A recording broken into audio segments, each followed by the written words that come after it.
Adventures of Harry Nile.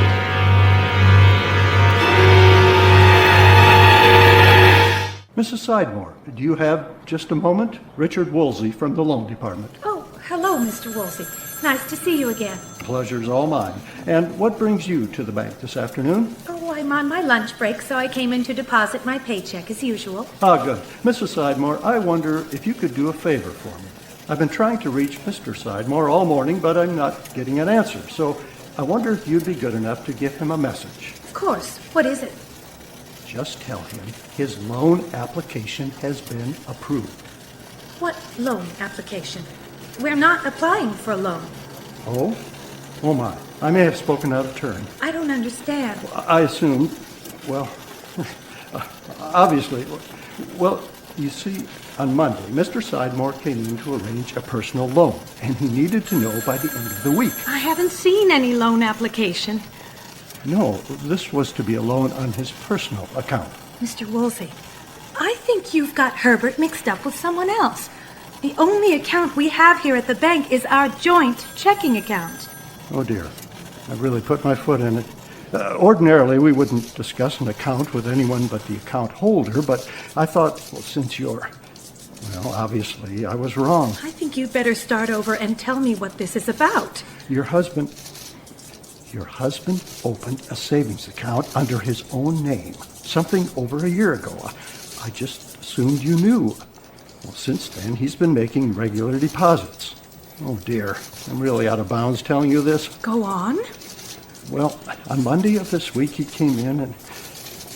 Oh, Mrs. Sidemore, I could be fired for telling you this. What? Telling me what? Your husband applied for a substantial loan on his own signature, meaning he didn't want to secure the loan with real estate or any other possessions, just his own good name. How substantial a loan? Will you promise not to tell him you know? How much money is he borrowing? Will you promise? Otherwise, I'll be out of a job. All right, I promise I won't tell him I know. How much? $5,000. $5,000? $5,000? What does he want with $5,000? He said it was an investment. He said he'd expected that his savings account would be sufficient, but since then the investment became more and more attractive, and he wanted to increase the number of shares he was purchasing. And what is this investment? Did he tell you? No. And since it wasn't being used to secure the loan, I had no right to ask him what it was. I see. Well, I don't see, but all right. I'll give him the message. No, wait. On second thought, what if he didn't want you to know? I mean, maybe he wanted it to be a surprise. It's a surprise, all right. Just pretend we never spoke at all. Yes, that would be best, and I'll keep trying to reach him by telephone. Dr. Baker's office. This is Doris Sidemore. Oh, Doris?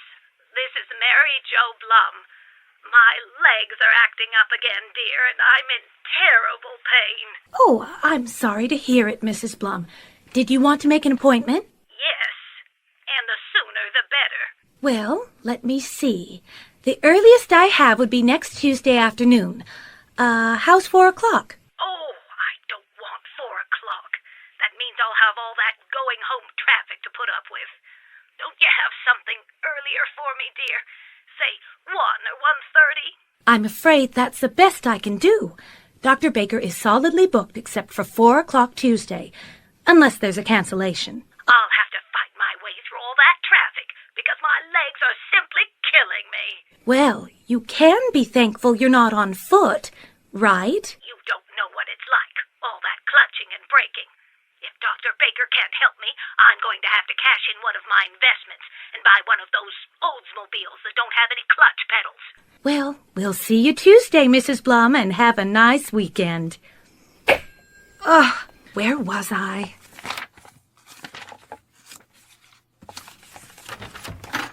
Hey-ho, Doris. Have a good lunch? Actually, I had some other things to do, Doctor.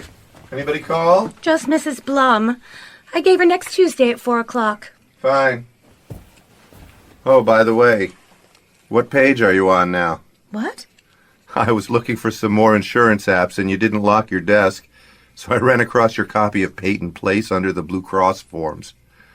Well, are you enjoying the guilty pleasures? What guilty pleasures? Oh, come on, Doris. My wife's on her second reading, and she still doesn't know I know.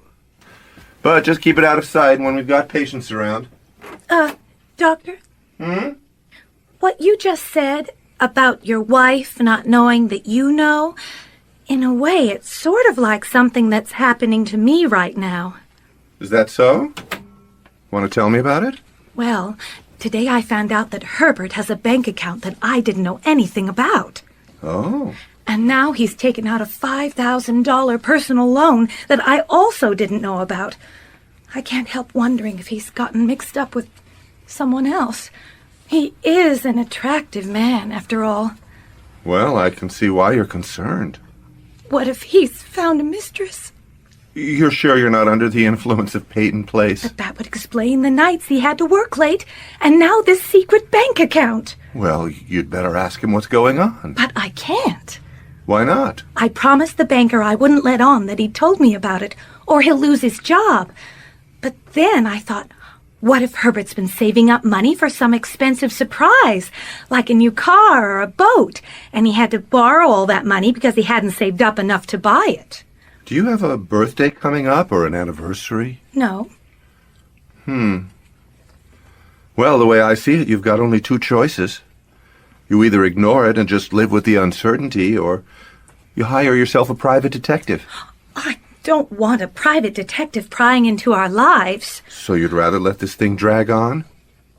Why not catch it before it gets out of hand? I don't think I could do that.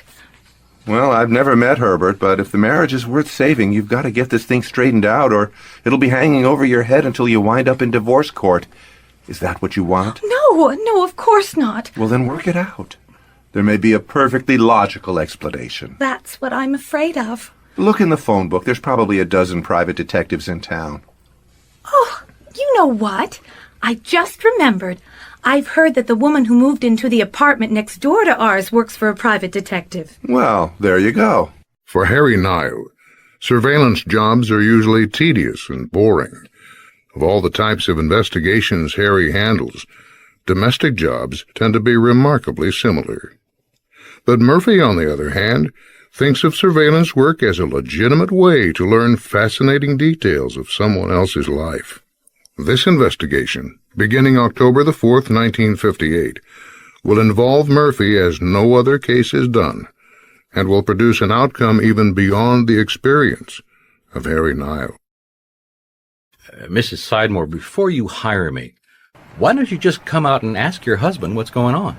I promised Mr. Woolsey I wouldn't. He said he'll lose his job if Herbert finds out that he told me. Doris, how long have you and Herbert been married? 9 years. And how old is Herbert? He just turned 50. He's 15 years older than I am, but you'd never know it to look at him. He's a very attractive man. What line of work is he in? He's an estimator for commercial construction. What company? Oh, he works for various companies. He freelances. Does he have an office? He works out of our apartment. Make pretty good money? Some months, yes. He's paid on commission. But other months he only brings home a few dollars. That's why I went to work. A receptionist's salary isn't much, but it's regular. So, the way it stands now, Herbert hasn't picked up the $5,000 yet. Not as far as I know. And banks are closed over the weekend. But the money's his whenever he wants it now, is that right? As far as I know, yes. Okay. Just a few more questions. Make of car he drives. It's a Nash. What model? It's a sedan, a 1950. Oh, well, no. I drive that car. Herbert has a truck, a Ford truck. Where does he park it? Oh, on the street. Anywhere there's a spot that's vacant. You wouldn't know the license number. Oh, he has that in his other papers. I don't know exactly where to look for it right now.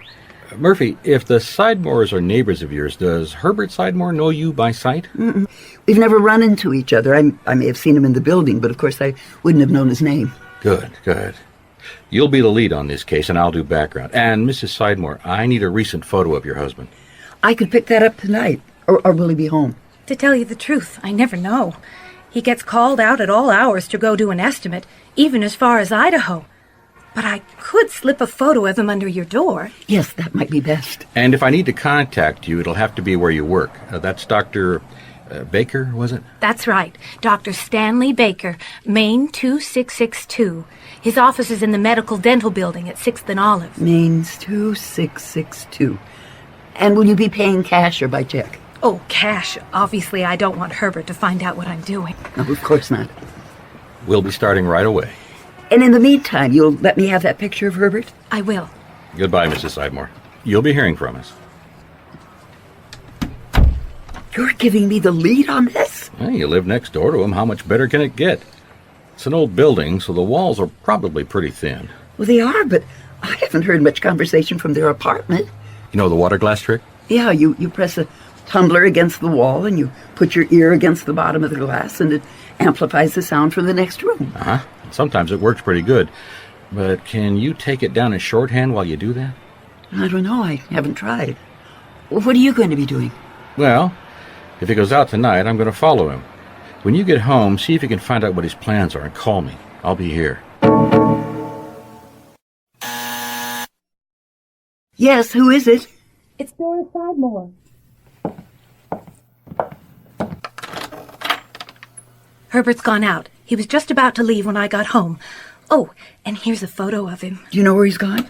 Down to the Carpenters Center on 2nd Avenue. Some kind of a meeting or conference. He said he'd catch dinner downtown, so I don't know when he'll be back. Would you like to come over? I was just going to fix a little supper. I hope you like Hunter's stew.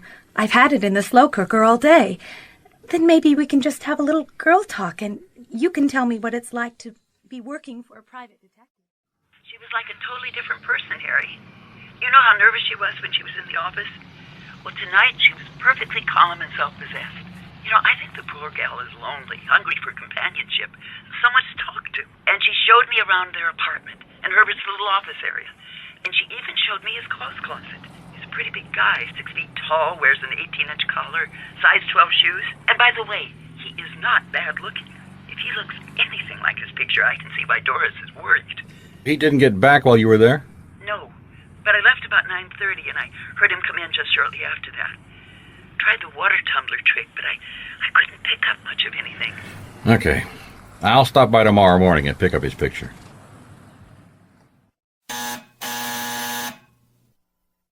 Who is it, please? Mamer. Good morning. Hi. Got the picture? Uh-huh, right here. Come on in. Well, how do you like this place? Better than Osterman's rooming house? Except for his cooking. Anything happening next door? I think they both left together around 8. I haven't heard a thing since then. You didn't hear him arguing or anything last night? No. Remember, Doris wasn't going to tell him she knows about his bank loan. Right. By the way, why are you dressed like that? And is that a tool belt you're wearing? Where are you going? Well, didn't I tell you? I work for the phone company on weekends. You what? Well, I gotta make ends meet somehow. I got 3 hungry mouths to feed. What are you talking about? Mine, yours, and Magruder. Care to come over for lunch? We're gonna have canned tuna. Oh, come on, Harry. Seriously, what are you up to? I want to get into the Sidemore's apartment, and this usually works. What's the manager's name?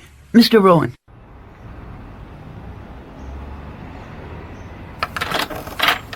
Help you with something? Let's see. We got an outage in Unit 407, but I guess nobody's home up there. Can you let me in? What kind of an outage? Well, I'm not going to know until I check out their phone. Why didn't you say so? You could have been the gas man for all I know. No. Gas man wears white coveralls. The phone man wears something like what I'm wearing. All right. I'll get the key.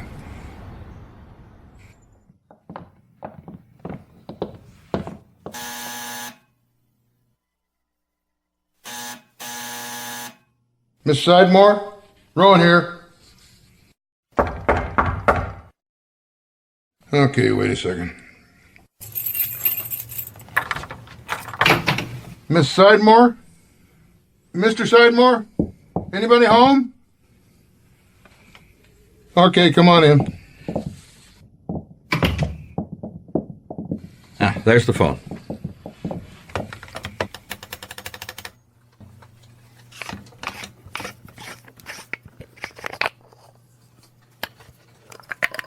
Yeah, just what I thought. Transmitter's stuck. Find the trouble? Yep. Yeah. I wish they were all this simple.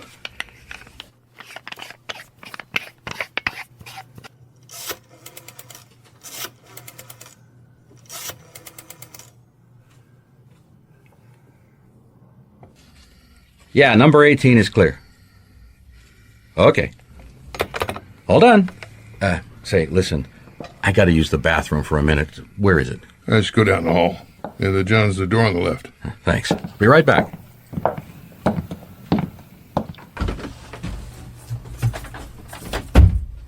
Now, let's see.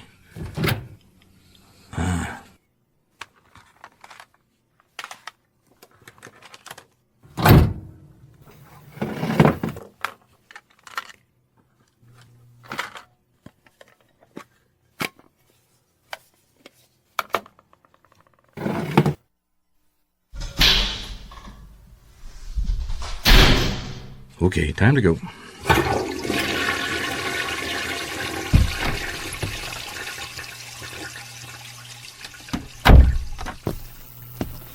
Okay, thanks for your help. Oh, and don't worry. I didn't mess up their hand towels.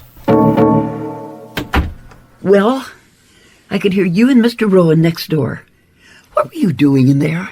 Fixing their phone. What else?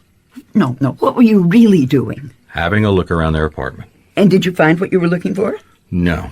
Well, what were you looking for? Nothing. Oh, that doesn't make any sense. You didn't find what you were looking for, but you were looking for nothing? That's right. I was looking for the absence of something, which is nothing. You don't want to share, do you? You put me in charge of this investigation, and then you go off to collect evidence, but you won't tell me what you found. I just did tell you I found nothing. If I found something, it would have ruined my theory. Now, you want to be useful? I'm going to drive you down to the Carpenter Center building so you can use your feminine charms on whoever is at the front desk. What's at the Carpenter Center? Rooms. Lots of rooms. The Carpenter Union rents out conference rooms there.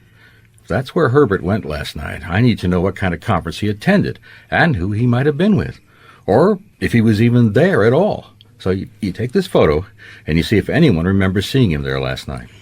Are you sure I should be the one to do this? You're perfect. Just act like a suspicious girlfriend and don't give them your right name. I'll be parked in their lot.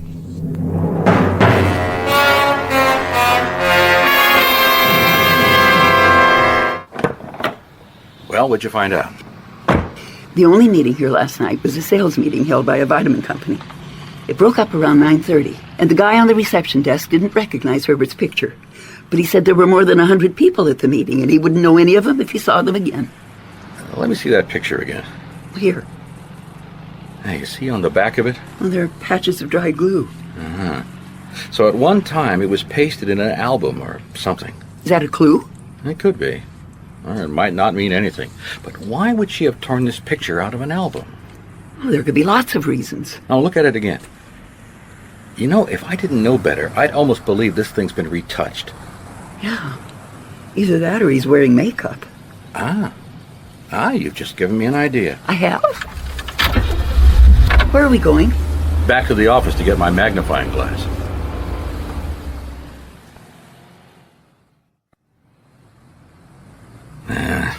I can't be sure. You look. Somebody's got a very steady hand with an airbrush. The picture's been retouched and the background's out of focus, so you can't tell where the shot was taken. But even if it was faked, it still doesn't give us a motive. Do you think the crime lab might be any help? We don't know there's been any crime. So I guess I didn't solve the case after all. And we'll have to wait until Monday. And then I'm going to talk to one other person who's seen Herbert Sidemore.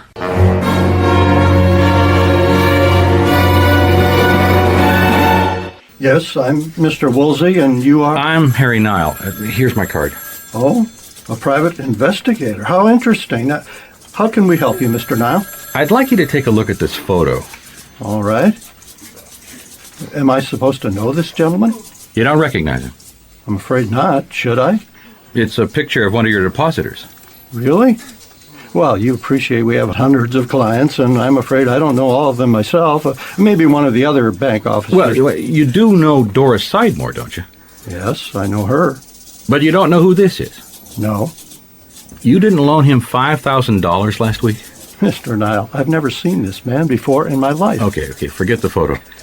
Last Monday, Mrs. Sidemore's husband, Herbert, came in and applied for a loan. Oh, I see where the confusion is. You're talking about some other Doris Sidemore. Our Doris Sidemore is a single lady. She's not married. Believe me, she's been our customer for years. I waited on her just last Friday. And what did she want? Why, I can't tell you that. Our client's financial dealings with the bank are strictly confidential. Okay. But did you give her a message to take to anyone? Of course not. Really, Mr. Nile, I don't think I can be of any help to you. We're obviously talking about two different people. Mr. Nile, what are you doing here? Well, I don't have an appointment, but I've got to see Dr. Baker. Well, I'm sorry, but he's with a patient. Is this an emergency? Yeah, and I just need 30 seconds of his time. You think you could... I can't interrupt him. These other people all have appointments. Sure, of course. I can come back later. How late will he be here? His last appointment should be over at 6, but... Fine, I'll be back then. Oh, and on that other matter, I really wouldn't worry about it.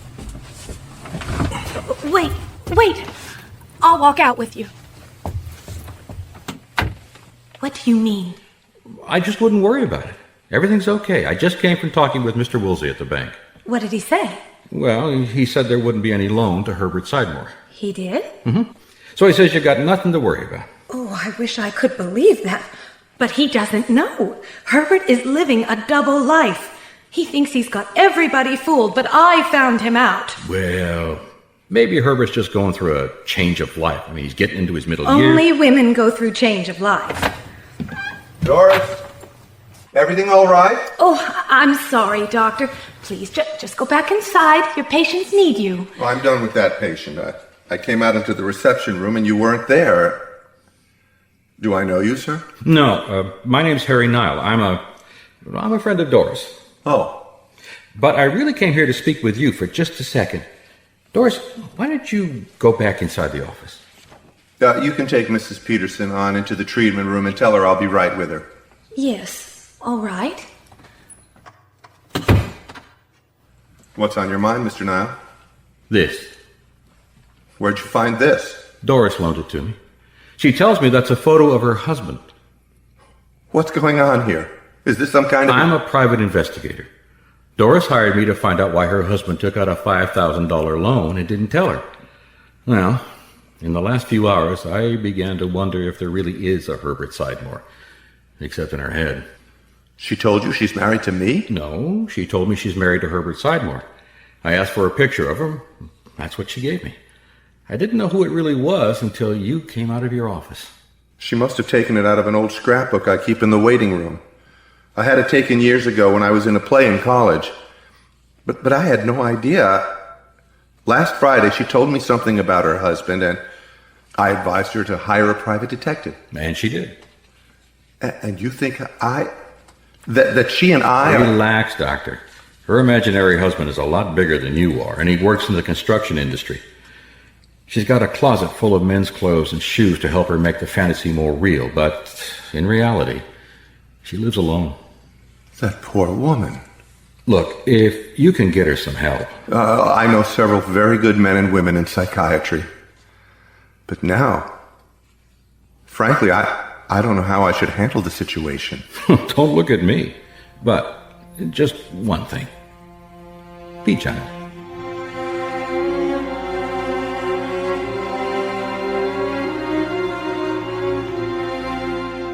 Now, will you tell me what you meant when I asked you what you were looking for in her apartment and you said nothing? And I said I found it.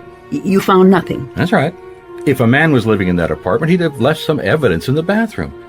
There was no second toothbrush, no shaving equipment, no aftershave lotion, none of the guy things. That's when I began to suspect that she was living alone. Except in her mind. Okay. Then she invented all this about her husband having a secret bank account and taking out a secret loan. And she invented her conversation with the banker. None of it ever happened except in her imagination. Her life was a blank page, and she wrote a novel on it. You have heard another episode of The Adventures of Harry Nile. Tonight's case, Change of Life, was written and produced by Jim French and directed by Pat French. Larry Albert is Harry Nile, and Pat French is Murphy. Also in tonight's cast, you heard... Lisa Carswell. Gary Schwartz. David Selvig. And yours truly, Jay Green. The Adventures of Harry Nile is a copyrighted feature of Jim French Productions. I guess that's how you was raised. Everything all right here? The park's gonna close in half an hour. Get that light out of my eyes. I'm a cop on a stakeout. Here's my shield. Oh, I'm sorry, Sergeant. I didn't know this was an unmarked car. Well, now you know, so take off before you scare off my suspect. Right. Well, good hunting, Sergeant. Sorry about the mistake. Good hunting.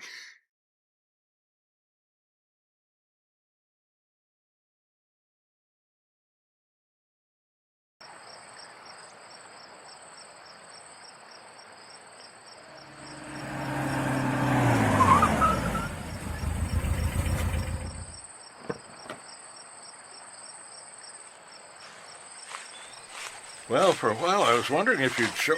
Hey, what are you doing?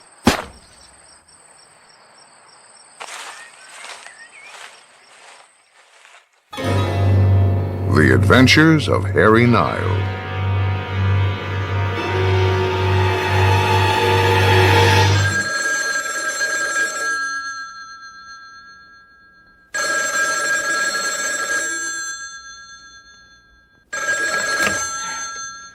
Yeah. Harry, this is Dutcher. Who? Lieutenant Dutcher, wake up. I need to talk to you. What time is it? 1:45 in the morning. What's going on? We need to meet. When? Right now. What's happened? Put on some clothes and wait at the Spring Street entrance to your building. I'll pick you up in 5 minutes. Whoa. You're picking me up. What's going on? I haven't got time to talk. I'm at a payphone. I'll be there in 5 minutes. And I'm in my own car, a maroon 55 Chevy sedan. Oh, and Harry. Yeah. You better fill up your cat's food dish. He won't be back for a while.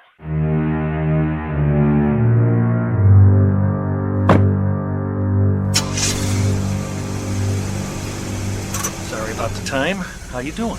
I get a headache when I don't get enough sleep. It'll pass. What's the deal? One of our detectives was killed last night on a stakeout. Assassinated. Who was it? Lester Ames. I don't know him. I mean, assassinated. He was shot sitting in his car out of Golden Gardens, waiting for a meeting with a contact. A patrol officer had just checked on him before the park closed at 9 o'clock. Then when he swung past again at 10, he saw Ames' car was still there. So he investigated and found Ames shot and bleeding from a head wound. He died in the ambulance on the way to the hospital. The weapon was a .22. Any suspects? That's why I'm coming to you. Explain that. Well, remember the Henderson murder back in '54? Well, I've had Ames working on that case ever since it went cold. And he thought he was getting close. That's probably what he was doing at Golden Gardens. Probably. Don't you know where your men are working? Ames was different. He was a loner.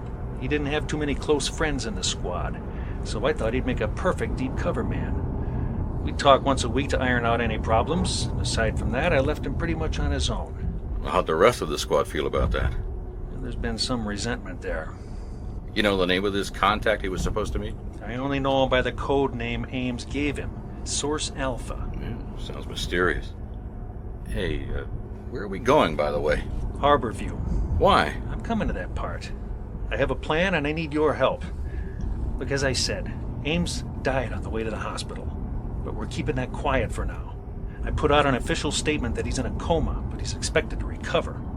So, if the killer thinks he didn't kill Ames after all, and Ames might be able to identify him, the killer goes to the hospital to finish him off, and you're waiting for him there. Is that your plan? Jeez, you've seen too many B-movies. The hospital can't falsify a death report, but I was able to talk them into waiting until midnight to report it. So we have about 10 hours to pull this off. So we're going down to Harborview now because... For the next 10 hours, I need a body in a hospital bed. Oh, no, thank you. Just no, hear me no, out. No, you put one of your own men in that bed, Dutcher. Why are you using a civilian? Because I'm pretty sure we've got a rotten apple in the homicide squad, but I don't know who it is. I do know that some confidential information has already been leaked, and it had to have come from one of my people. So, now you know why I couldn't phone you from my office, or even use a city car to pick you up. I need somebody with no connection to the police department. Someone I can trust. And you happen to know somebody who owes you a favor from back in 41. Saved his life. You don't owe me, but will you help me out? Will I lie in a bed and let someone try to kill me? Harry, listen. There's a small bathroom just off the room you'll be in, and I'm posting an armed officer in there. If there's even the slightest indication of danger, this officer will have the guy on the floor before anything can happen. I thought you didn't know who you could trust. I trust this man 100%. Who is he? Me.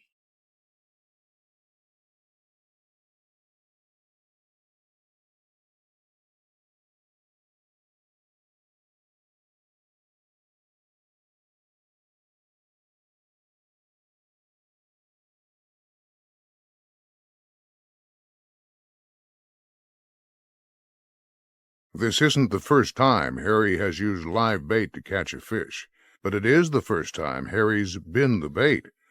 And this time, the fish he hopes to catch is a cop killer.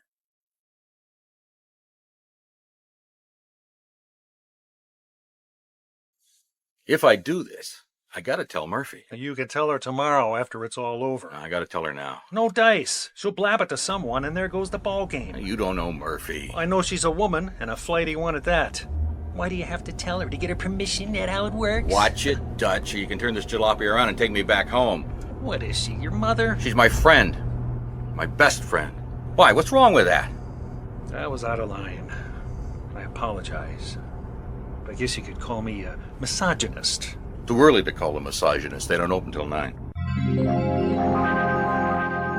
you want, Harry? I'm not through sleeping yet. Yeah, I know, and I apologize. It's just that something's come up, and, well, I'm going to have to be away from the office today. Okay. What is it? I can't tell you. Does it have something to do with that awful shooting? It was on the late news. Murph, I just can't tell you anymore. Oh, it does, doesn't it? Have you heard how the officer's doing? Right now? No. Are you involved in this in some way? Now, how could I be involved? Oh, I've known you for 17 years, Harry. Now, you can't fool me. You were a policeman, and every time a policeman gets killed or hurt, you're like a fire horse when the alarm goes off. Well, this isn't your case, and you're not as young as you used to be. I forbid you to get mixed up in this. You can't forbid me. I'm the forbidder. You're the forbiddee. Don't try to be funny, Harry. If you get killed doing this when you don't even have to, I'll never speak to you again. Well, you know what I mean. I'm going back to bed. Yeah, I'm going to do that too. What? Can't talk anymore. I'll see you tomorrow. It's a regulation hospital bed, fully adjustable. You'll be very comfortable. You'll probably even go back to sleep. Uh-huh. But I want to be sure I wake up. Do I look anything like Sergeant Ames? Not really. Ames was tall, well-built, kept himself in good shape, probably weighed 20 pounds less than you do, and he was in his late 30s. Lovely. You're completely covered up, and that bandage covers most of your head. And there'll be an oxygen tube running into your nostrils. Your own mother won't recognize you. All you have to do is just lie there with your eyes closed. Everything going okay in here? Yeah, Doc, we're just about ready for visitors. Well, visiting hours don't start until 9 a.m. You got 5 hours to relax, Mr. Nile. Say, that head bandage looks very convincing. By the way, is your headache any better? Yeah. Was that aspirin you gave me? It works like aspirin, but it's a little stronger. I'm glad it's helping. Hey, Doc, how many of those nurses out there know what's going on?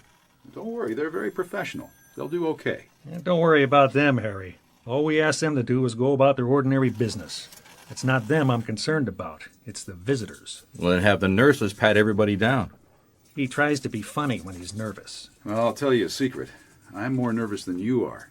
I've broken at least 3 hospital rules. We never give out false information about a death, number 1. Number 2, if there should be gunfire, I've knowingly put everyone on this floor in danger. We got plainclothes officers checking everyone for weapons. Oh, what's the 3rd rule you've broken? Taking up a bed in critical care under false pretenses. If we have a patient who's actually in critical condition and there's no bed for him, he may not get the treatment he needs, and it goes on my record as well as the hospital's. Then why are you doing this? Now, let's just say Lieutenant Dutcher is very persuasive. Why are you doing it? Well, because a long time ago, Dutcher saved my life when a guy was trying to kill me. And I guess if he did it once, he can do it again. I'd like to hear that story sometime. But right now I got to be off on my rounds. I'll be checking back from time to time. Meanwhile, try to get some rest, Harry. Why did I have to get down here so early if visiting hours don't begin until 9? Actually, it was the doctor's idea. The nursing shift changes at 6 a.m. We didn't want the morning shift to see us moving you into this room. As far as anyone knows, Ames has been here in this bed ever since he came out of surgery a couple hours ago. The head nurse is the only one allowed to come in and check, and she's in on the sting. Where's Ames's body? They've got him downstairs in the basement morgue. And listen, what about his family? They think he's still alive? I hope everyone thinks he's still alive. You have a wife? He was divorced. Kids? I never heard him mention having kids. As I said, Ames was a loner. Nobody ever got close to him. He was a good cop, brave as they come, but definitely not part of the team. Yeah, well, I'm sorry to hear you got personnel problems in the squad. It was the same way in the LAPD. You get a bunch of men working in a high-stress environment, they may not all get along with each other. But when the chips are down, or one of them takes a bullet, they're a team. Sure, Ames was resented, but he was good at his job and everybody knew it. He was my kind of homicide cop. He gets his teeth into a case he never lets go. As soon as I saw he wasn't really buddy-buddy with any of the other guys, I thought about getting him transferred. But homicide was short-handed as usual, and I didn't want to lose him. And now, I've lost him for good. Well, you did what you thought was right. Well, listen, if you want to catch a nap, you go ahead. We've still got about 5 hours before there'll be any action. And let's face it, this whole idea is a long shot anyway.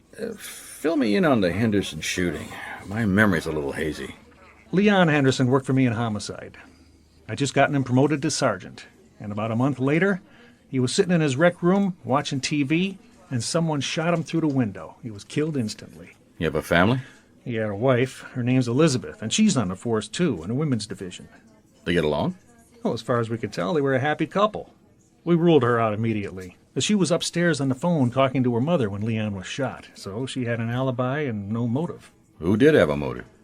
Well, we never found a motive. That is, unless Ames turned up somebody. But we'll never know now.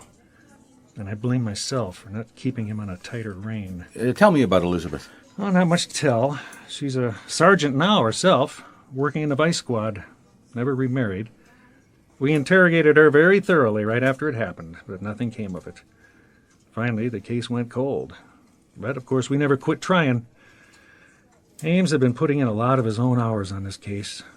Mainly, I think, because there was a certain amount of, well, you could say jealousy, when we promoted Henderson over Ames. But Ames was a good cop, and I think he felt guilty thinking he got his promotion because Henderson caught a bullet. He never stopped trying to earn his stripes. Yeah, well, he sounds like a dedicated cop. I'm going to let you get some sleep now, Harry. I'll wake you up before visiting hours begin. Wait a minute. Something you said. Henderson made sergeant, but Ames was in line for the same promotion? That's right. Well, when was this? 1954. And Henderson was killed in 54? That's right. But if you're thinking that... When did Ames's marriage break up? It was sometime after Henderson was killed. But still in 54? I don't know. I'd have to check. You know the cause? No, I wouldn't know that. Look, I don't have to tell you that police work can be a real strain on a marriage. Chances are Les's wife tried to get Ames to quit the force or get a transfer after Henderson was murdered. Les wouldn't do it, and that's probably what finally broke him up.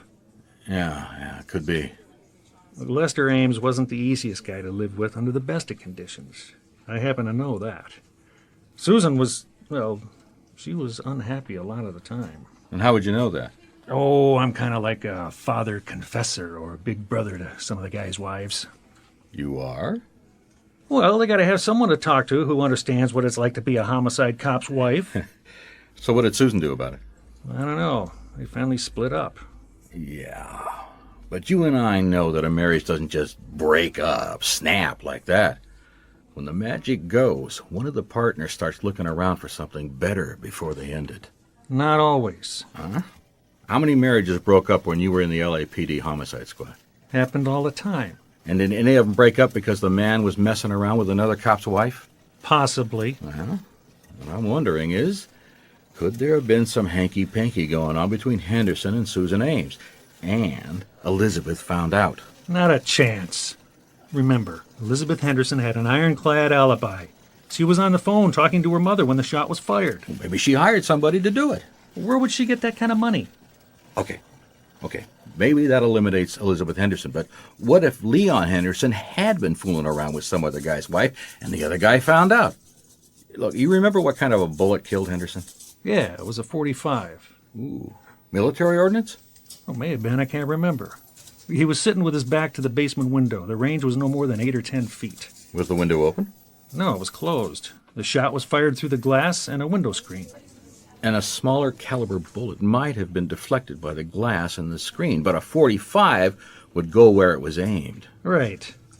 I don't know what you're building here, Harry, but we've been over and over that shooting 1,000 times. So you checked on who might have known they'd find Henderson watching the TV downstairs in the rec room. I'm sure that was one of the first things we tried to determine. And that it would take a heavy weapon to be sure to go through the screen as well as the window to hit its mark. What are you cooking up?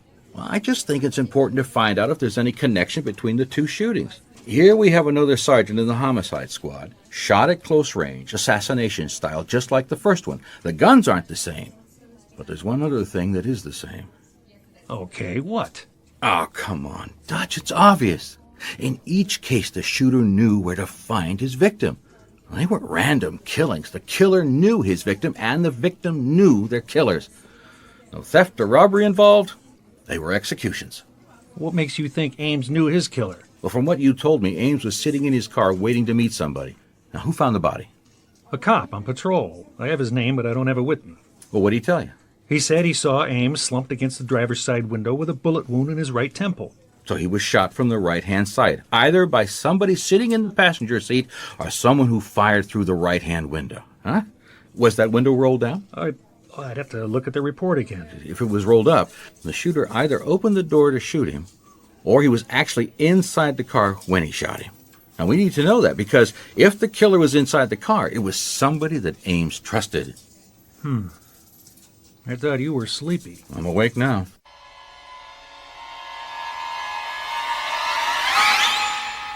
Now, I gotta tell you, Dutch, I don't think this is gonna work. The way I figure it, whoever shot Lester Ames would have set up an alibi before he ever went out to Golden Garden. So, even if he believes that Ames didn't die and that he could wake up and name his attacker, he'd have a nice alibi in place. And the shooter would know the hospital would be crawling with cops just waiting to get their hands on anyone trying to get into this room. I still think it's worth a try. And if nothing comes of it, we're no further behind. Hold on a minute. Hello? Yes, Sherman? You get his name?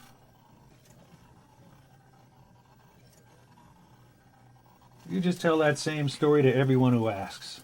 You haven't been told about any change in his condition.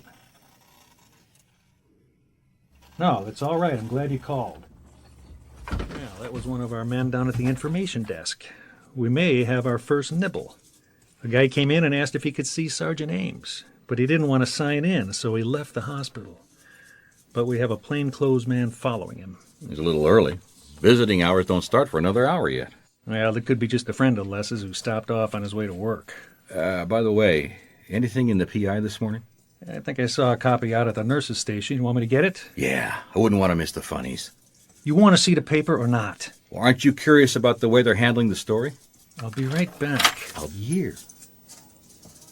Well, this is getting to him. It's getting to me. Harry, how you doing? Are you comfortable? Dr. Mackenzie, why the mask? You going to operate on somebody or hold up a bank? Oh, I'm on my way to the OR. Just thought I'd check and see if everything is okay with you. Where's the lieutenant? Yeah, he went out to the nurse's station to get the morning paper. Didn't you see him out there? No, must have missed him. Say, while I'm here, I might as well hook you up to the oxygen tube so you can get used to it. Sure, why not? Now, these things aren't uncomfortable, but it feels a little strange at first. These little tubes in your nostrils. There. That's all there is to it. Tickles. You'll get used to it. Feel all right? Yeah, it's okay. You sure you wouldn't like a little oxygen? No charge. No. I'm just kidding. Oh, and it's time to set up your IV rack. We'll make it look like you're receiving medication through an intravenous tube. Normally a nurse would set this up, but since we're doing everything on the QT, I'll do it. Let me have your arm. I'll tape a catheter to it and make it appear that you're getting an IV drip. You're not actually going to poke me, are you?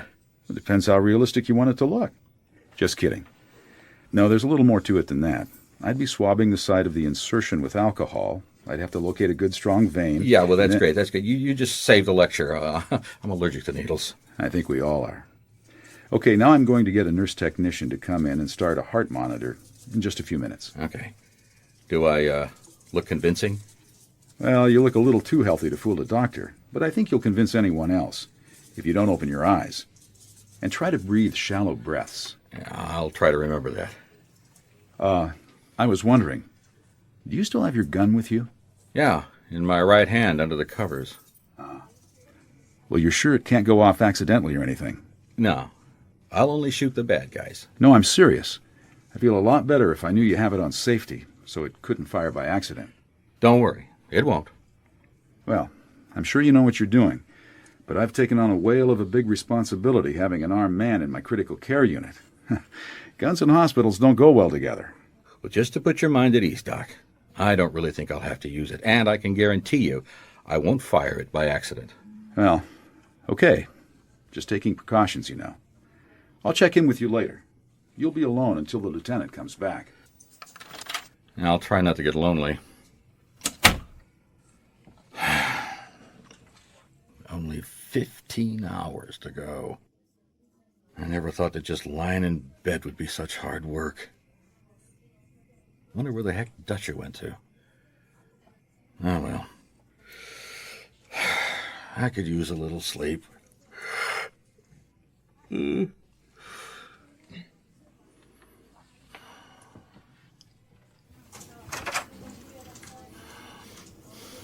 I can't believe it. Lester, can you hear me? Lester? It took me 4 years to find the nerve to do it, and now I've got to do it all over again. Only this time, I'll be certain. Absolutely certain. There. No more oxygen, baby. No more oxygen, no more breathing, ever. Wait! Oh my God! Who are you? Well, I'm not Lester.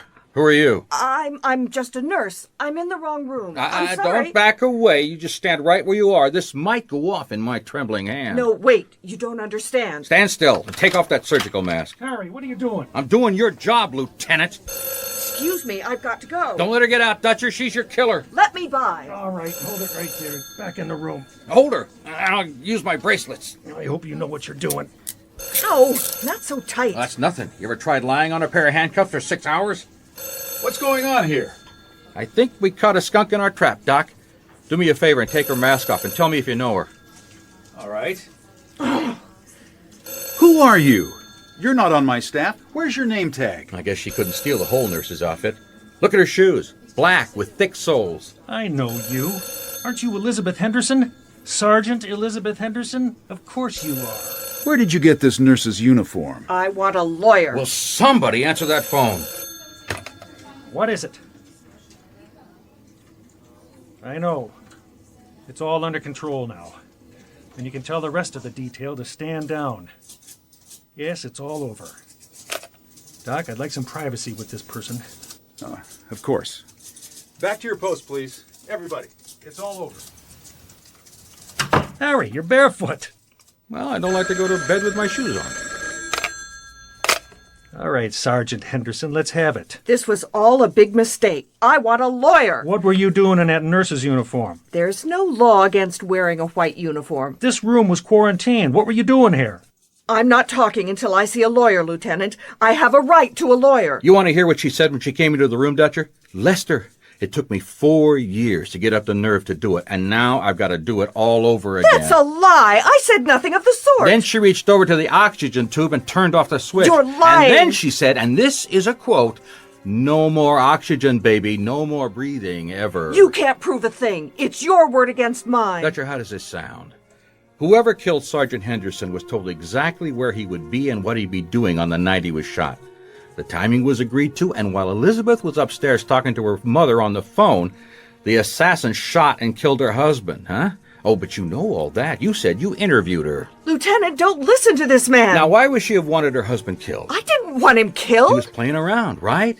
You told me that yourself, Dutch, and Ames thought Henderson was seeing his wife. What was her name? Susan. Susan. So there you have two people with almost identical reasons to want Leon Henderson dead. Only Lester Ames had another reason. With Henderson out of the way, he might get promoted, and he might get a fling with Elizabeth as part of the payoff. That's disgusting. Not one single word of that is true. You men are all alike. You blame everything on the woman. So, for 4 years, Lester Ames and Elizabeth Henderson have been sharing the same guilty secret. But something happened. Maybe Elizabeth got tired of worrying whether Ames would ever implicate her in the killing of her husband. Or maybe she just got tired of Ames, period.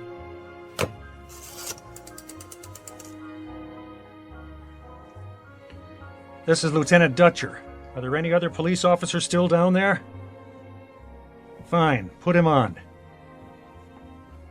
Hello, Drake. This is Lieutenant Dutcher. Come upstairs to the critical care ward and take custody of a suspect.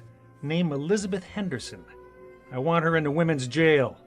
I'll be along to make out the paperwork. The charge? Homicide. 2 counts. Hey, Dutch. I've been meaning to ask you. Where were you when you were supposed to be hiding in my little bathroom to protect me from the killer? Do you have to know? Yeah. You deserted me. Why weren't you in that bathroom? I was using another one, with more privacy. This episode of The Adventures of Harry Nile was written and produced by Jim French. Larry Albert is Harry, and Pat French is Murphy. Also in tonight's cast were John Murray, Joe Michaels, Babs Lindsay, and yours truly, Jay Green. The Adventures of Harry Nile.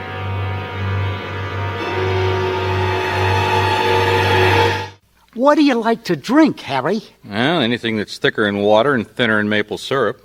Why? They're holding a wake, and there'll be refreshments, and you can come as my guest. Who died? I don't think you know him. Then why would I go to the wake? Well, the deceased always treated me real nice. I don't care what they say. Plus, you can pick up a couple of bucks. At a wake? The gentleman never went anywhere without security. It would look nice if he had a bodyguard. You want me to be the bodyguard for a body? Not in so many words. Well, here's 2 words. No thanks. Harry, how much are you paying me for my loft? Nothing. So maybe you could do me this favor and dress up nice and come to the wake? The food's gonna be good. Where's it gonna be? In Earl D. Pemberton's service department. You could eat off the floor in there, it's so clean. Pemberton, the big Packard dealer? That Earl D. Pemberton? The same. I didn't know he died. No. The wake is for somebody else. It's just being held in Pemberton's garage. I never heard of holding a wake in a garage. But what a garage. Just about any day there'll be dozens of movie star limousines in there getting lubed. Yeah, well, the stars are getting lubed over at the Brown Derby. But I think we're getting off the subject. The wake is for the beloved but misunderstood Bernard Feldman. And it's going to be this Sunday afternoon. We're just talking about a couple of hours. And don't worry about what to wear. I got a nice black double-breasted suit that came in for alterations. And it belongs to a guy just about your size. And that's just how Harry can get into trouble.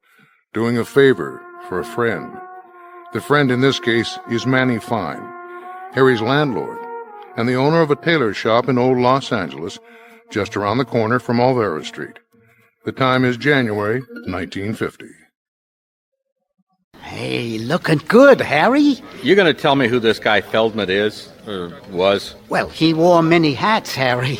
Yeah, well, which one was he wearing when he died? He was a promoter, and a producer, and a business consultant, and a dozen other things. Hollywood wouldn't be Hollywood without Bernie Feldman. He was what you call a show business visionary. Why, if it wasn't for Feldman, The Hollywood Bowl would have been a drive-in theater. Grauman's Chinese would have been a laundry. And he discovered Fred Astaire teaching dancing at Arthur Murray's. All right, hold it. You actually believe that stuff? Well, what's not to believe? Well, how did you get to know him? One day this fella comes into my shop with a very expensive suit of clothes on the hanger, and he asked me to cut it down to his size. So I did, and he liked it. And we were friends ever since. And then he introduced me to Mr. Ruffalo. And now he's a customer too. But one thing Mr. Feldman was really good at... Well, I'll have to tell you later. They're rolling down the shop door. They must be about ready to begin. These mourners look like extras in a George Raft movie. That's why I gave you that black suit and hat to wear. You don't want to stand out. And here comes Mr. Ruffalo himself. Ah, there, Manny. Nice you could come. Oh, hello there, Mr. Ruffalo. Your suit looks great. Well, you ought to know you made it. Excuse me, I don't recognize your friend here. Oh, this is a pal of mine from out of town. Harry, say hello to Mr. Dominic Ruffalo. Counselor, meet Harry Naletti. Manny? Where are you from, Mr. Naletti? Oh, Mr. Naletti is from Chicago, aren't you, Harry? Ah, from the Chicago organization? I promised you we bring someone important. Well, we'll have to get better acquainted, Mr. Naletti, but right now I see it's time for me to deliver the eulogy, so if you'll excuse me, I have to get this show on the road. What's going on, Manny? Why'd you use my family name? I just wanted him to feel comfortable with you. He's a good customer. And why did you call him counselor? He a lawyer? Oh, you bet. He's very well respected. I don't like the looks of this, Manny. Every one of these guys is packing. Oh, relax, Harry. If Ruffalo likes you, you're among friends. All right, gentlemen. Gentlemen, all right. Settle down. Here we are, gathered in this beautiful... gathered to conduct the final service for our departed associate, Bernie Fastbuck Feldman. Firstly, let us show our appreciation to Mickey the Mouse Mangiamelli, who works here as the car washer and who borrowed the keys so we could get in. We would also like to recognize the presence of a colleague from Chicago, Mr. Harry Naletti. Take a bow, Mr. Naletti. Colleague? What did you tell him, Manny? And now, gentlemen, to the business at hand.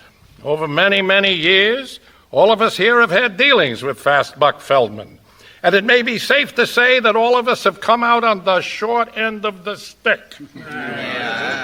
Fastbuck will be remembered for the Signal Hill oil well scam of 46, the Rose Parade fraud of 47, and the never-to-be-forgotten Palomar Observatory hustle in which he sold the telescope 5 times to 5 different people. And it was only last year that most of us lost money investing in his plan for a 6-lane tunnel to Catalina Island.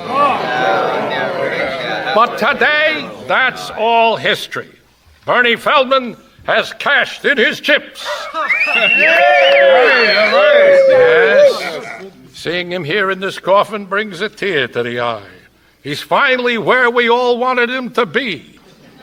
So all I can say is, may he find eternal peace in the concrete of the new El Segundo breakwater, which will be his final resting place as of tonight. And so, gentlemen, I now close the lid to the casket. Now, those of you who so desire are free to pay your last respects to Fastbuck Feldman. But please, try not to damage any of the Packards. They're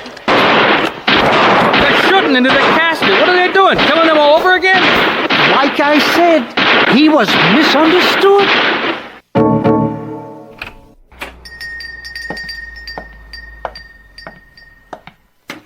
Okay, here's your suit back. I got to tell you, this was the strangest afternoon I ever spent. And here's your fee.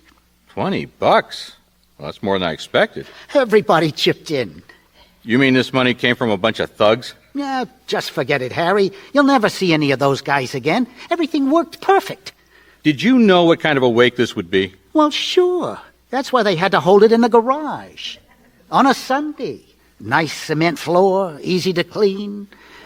Nobody else in the building. It all went off like a charm. Yeah, well, tell me something. Since Feldman was already dead before everybody shot him, how'd he really die? You're asking me? I don't know. and I don't want to know. Well, now that I'm $20 richer, I'm gonna go put some gas in my car. I promised Murphy I'd meet her here, and we'd taken a movie tonight. Aye, the red-headed researcher strikes again. This makes 2 times you dated that dog. I am not dating her. This is strictly business. I owe her for looking up some stuff for me in the library. Oh, sure. Yeah, so if she should call, tell her I'm going to be putting gas in Tondaleo, and I'll be right back. Uh-oh. I better wait a minute. What? It's Mr. Ruffalo. Mr. Ruffalo, benvenuto. Hello, Manny. Is everything all right, Mr. Ruffalo? Not quite. I find I have some business with your friend, Mr. Naletti. Where can we talk in private? Well, there's Harry's office up those stairs. Sorry. I was just headed out. We won't be here very long. Please, lead the way.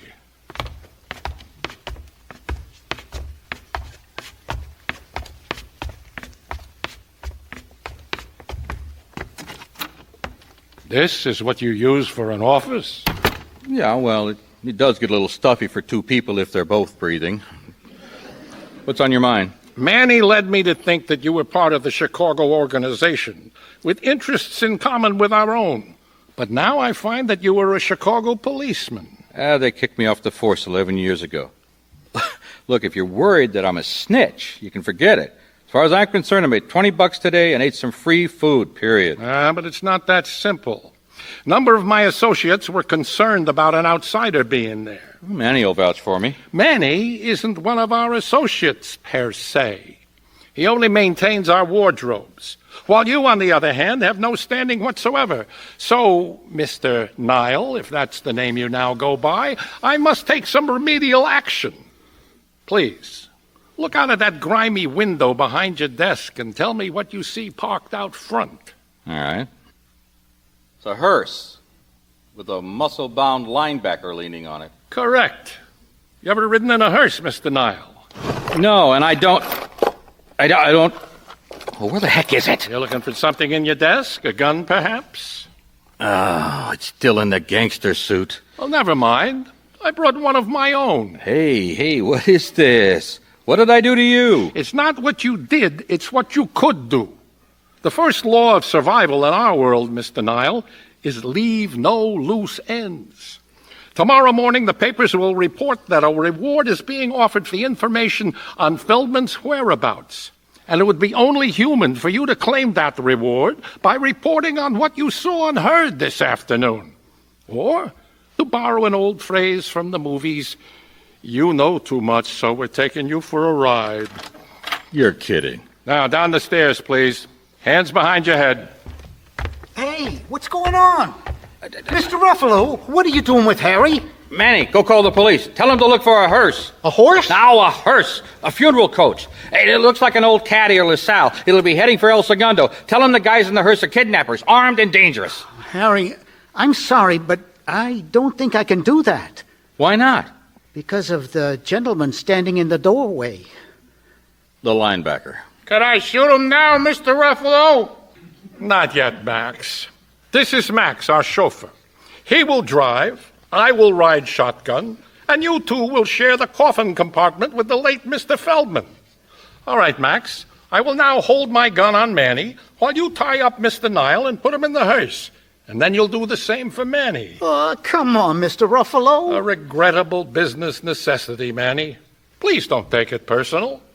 Now, Max, take the ropes and get to work. We have much to do before we deposit these two and Mr. Feldman in the bottom of the sea. Where dead men tell no tales. I always wanted to say that.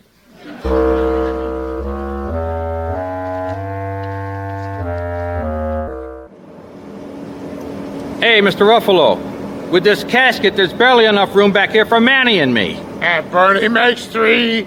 We're happy in my blue heaven. You should never drink, Max, if it makes you sing. You know, Ruffalo, there are a lot of cemeteries between here and the beach. You don't have to go all the way to El Segundo. There's Inglewood Park. Max, don't drive so fast. Harry, you'll never know how sorry I am that I asked you to go to that wake. No, I probably won't. And you'll never know how dumb I was to stay there when I saw all those palookas. Hey, who you calling a palooka? Shut up and drive, Max. Counselor, can the condemned man ask a favor? What's the favor? Tell me how Mr. Feldman passed away. By his own hand. Oh, come on. I know he probably wasn't religious, but he wouldn't commit suicide. It was either that or die in prison. Feldman was a sick man. His lungs were in bad shape and he was headed for trial, a sure conviction, and a long prison term. His only other option was the grave. He chose the grave. Yeah, that's a sad story. Yeah, but how did you get him out of the morgue so your friends Pay could... their last respects? Yeah. He was never in the morgue. One of our friends is an undertaker, and he handled all the arrangements, including providing us with this old funeral coach. Yeah, but But there are many questions in life, Mr. Nile, and the answer to most of them is money. That's why Bernie chose the movies as his métier. His what? His field of endeavor. Feldman was brought up in the movies, you see. His father ran a Nickelodeon, and his mother acted in them.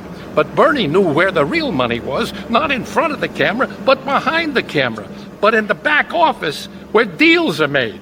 He made his clients rich, but he always made himself richer at their expense. Yeah, but why do you have to hide his body? Because his permanent disappearance will solve all the legal problems he brought upon those of us who were part of his schemes.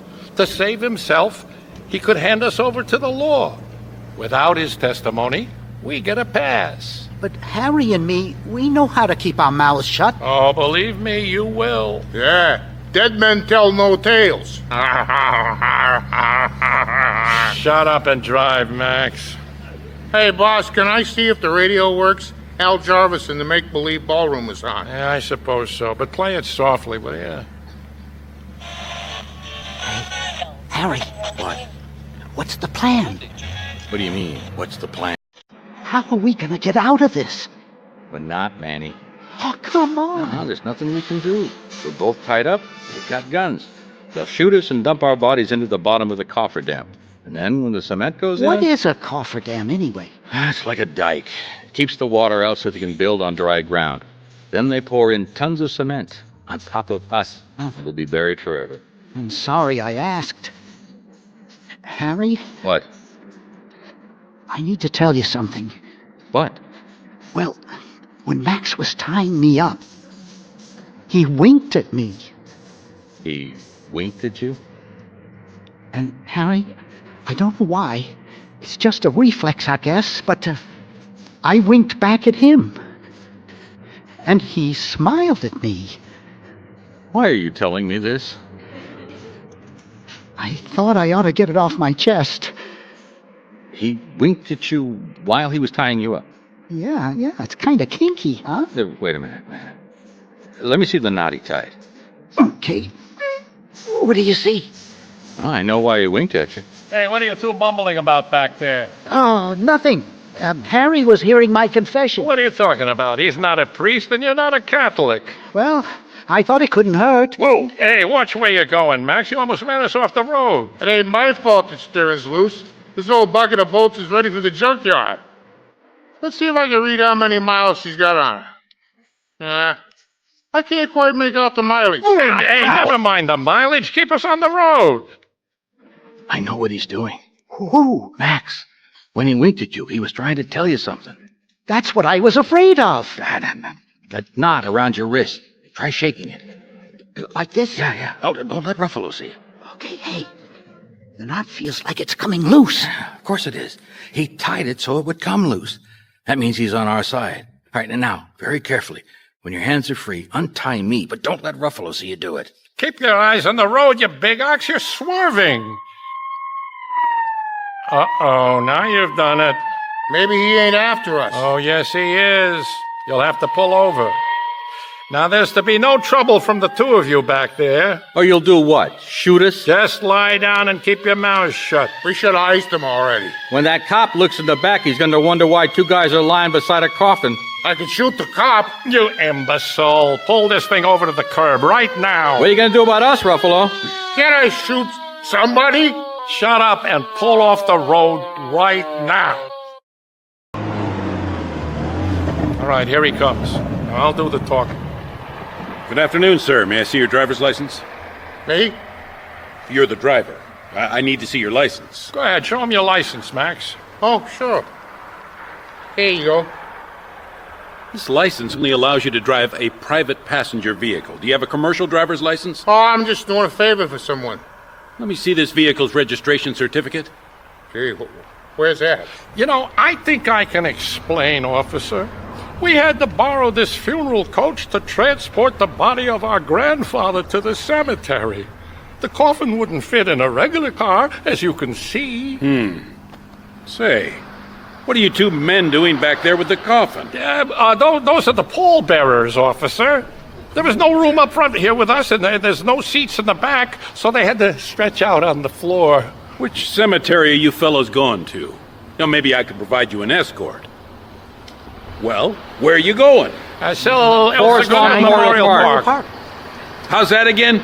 Englewood. All right. Something's fishy here. Yeah, I can smell it too. Look. You two in the back, get out of there and stand outside. Yeah, well, we'd be glad to, officer, but we're kind of tied up. This is no time for jokes, Harry. Now, what have you two been doing back there? We've been trying to get these knots untied. Wait a minute. All right. All of you, out of the car. All right, stand over there off the side of the road with your hands in the air. All right. Attention all units. Be on the lookout for an older curse. California plate number 7RT1823. 4 men on board, probably driving toward El Segundo. They're believed to be armed and dangerous, wanted for investigation of kidnapping. If sighted, do not attempt to detain them, but call for backup. Man, that's us. All right, one at a time. If you're carrying a weapon, remove it and drop it on the ground. I'll shoot the first one of you who makes a suspicious move. Do you understand? Yeah. Starting with you. I have a permit, officer, and I'm an attorney at law. Drop your weapon. I only wanted to spare you from making a big mistake. Now kick it onto the pavement. Okay, big boy, you're next. Toss it onto the blacktop. Ah, gee.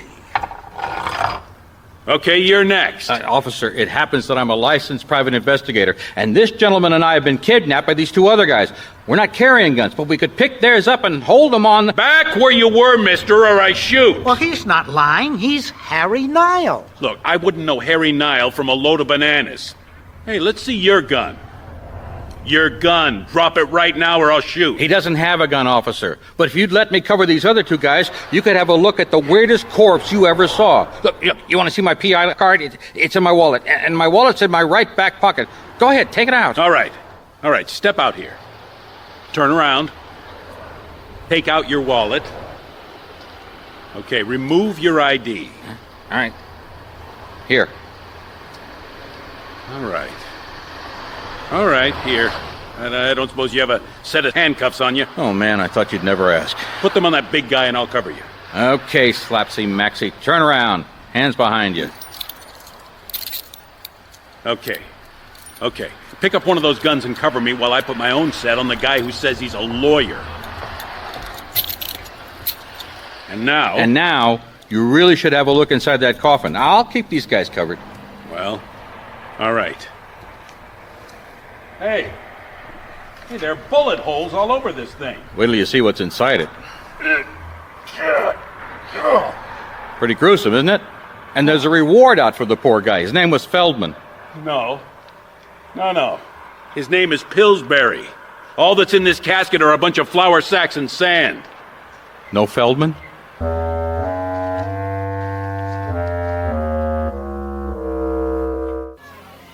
How did you ever find this place, Harry? Ordners?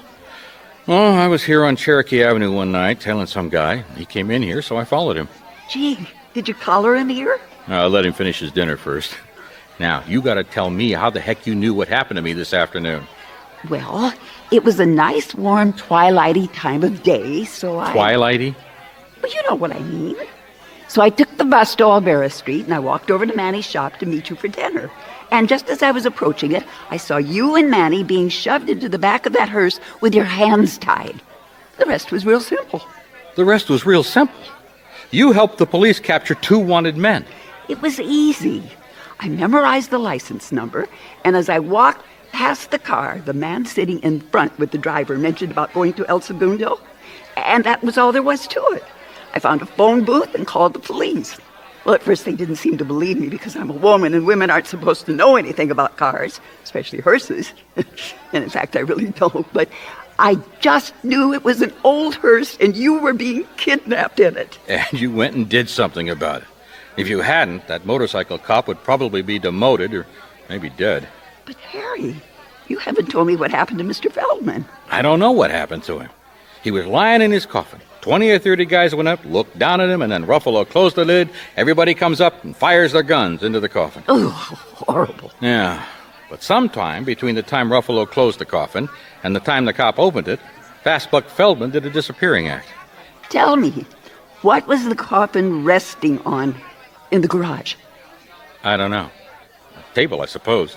It was covered in a dark blue velvet cloth.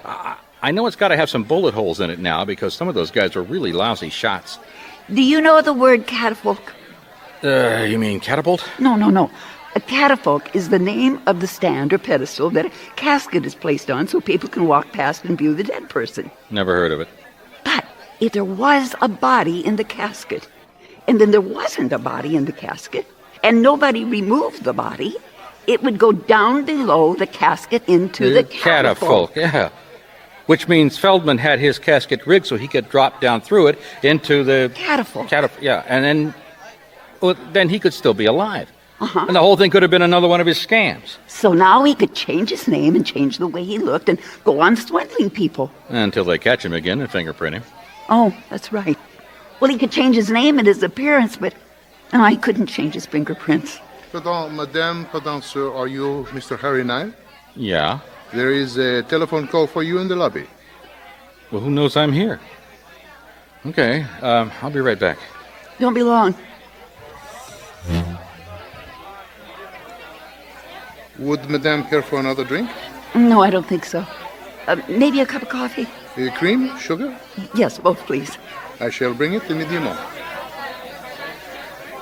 Well, whoever it was must have gotten impatient and hung up. There was nobody on the line when I answered the phone. That's strange. Yeah, real strange. Nobody knew I was bringing you here. Well, what about Manning? He knew we were going on a date. This is not a date, Murphy. We're friends, right? And you've done me some favors, so I'm just... Just paying me back? I see. Well, I'm glad you cleared that up. Otherwise, I might start thinking that you like me well enough to take me out. Your coffee, Madame? And would you care for coffee, Mr. Nile? How did you know my name? Well, the person on the telephone described you to me. If you recall, I asked you if you were Mr. Nile, and you said that you were. Oh, yeah.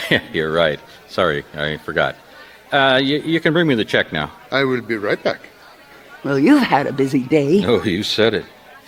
One good thing came out of it. Oh? Yeah, I made $20 for just standing around. Dear me. And now you probably spent it all on me. Well, no. Tonight will probably run me maybe $10, $12. And don't forget to tip the waiter. Oh, yeah. Place like this, they probably earn a good 15%, huh? Yeah, I'll leave him $2. Here he comes. And I hope you have enjoyed your evening, sir, madame. Please visit us again. Have a pleasant night. Yeah, everything was fine. Come on, Murphy. Well, aren't you going to leave him a tip? Oh, yeah, thanks. Almost forgot. I don't go many places where you have to leave a tip. $1 and $2. Hey, what's this? What? Along with the check. It's a business card. Huh. Well, who's it from? Well, it isn't a regular card. It's handwritten. It says, Bernard Feldman. Investments, opportunities, magic. You have heard The Funeral of Fast Buck Feldman, the 200th episode of The Adventures of Harry Nile. Harry Nile is played by Larry Albert, and Murphy is Pat French, who also directed it. The program was written and produced by Jim French. Appearing in tonight's show were Frank Buxton, Richard Sanders, David White, and Jay Green. Sound effects were created by Frank Rosine and Curtis Takahashi. Our mixing engineer was Jason Shavy. The program was performed before a live audience at the Kirkland Performance Center in Kirkland, Washington. This is Jay Green speaking.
Dutch, I've been meaning to ask you, where were you when you were supposed to be hiding in my little bathroom to protect me from the killer? Do you have to know? Yeah, you deserted me. Why weren't you in that bathroom? I was using another one with more privacy. This episode of The Adventures of Harry Nile was written and produced by Jim French. Larry Albert is Harry, and Pat French is Murphy. Also in tonight's cast were John Murray, Joe Michaels, Babs Lindsay, and yours truly, Jay Green. The Adventures of Harry Nile.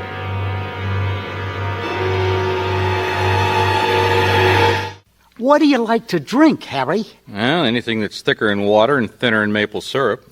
Why? They're holding a wake, and there'll be refreshments, and you can come as my guest. Who died? I don't think you know him. Then why would I go to the wake? Well, the deceased always treated me real nice. I don't care what they say. Plus, you can pick up a couple of bucks. At a wake? The gentleman never went anywhere without security. It would look nice if he had a bodyguard. You want me to be the bodyguard for a body?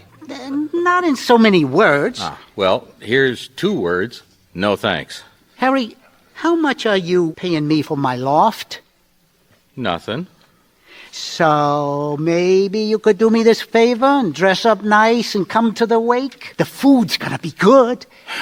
Where's it gonna be? In Earl D. Pemberton's service department. You could eat off the floor in there, it's so clean. Pemberton, the big Packard dealer? That Earl D. Pemberton? The same. I didn't know he died. No. The wake is for somebody else. It's just being held in Pemberton's garage. I never heard of holding a wake in a garage. But what a garage. Just about any day there'll be dozens of movie star limousines in there getting lubed. Yeah, well, the stars are getting lubed over at the Brown Derby. But I think we're getting off the subject. The wake is for the beloved but misunderstood Bernard Feldman. And it's going to be this Sunday afternoon. We're just talking about a couple of hours. And don't worry about what to wear. I got a nice black double-breasted suit that came in for alterations. And it belongs to a guy just about your size. And that's just how Harry can get into trouble, doing a favor for a friend. The friend in this case is Manny Fine, Harry's landlord, and the owner of a tailor shop in Old Los Angeles, just around the corner from Olvera Street. The time is January 1950. Hey, looking good, Harry. You gonna tell me who this guy Feldman is? Or was? Well, he wore many hats, Harry. Yeah, well, which one was he wearing when he died? He was a promoter and a producer and a business consultant and a dozen other things.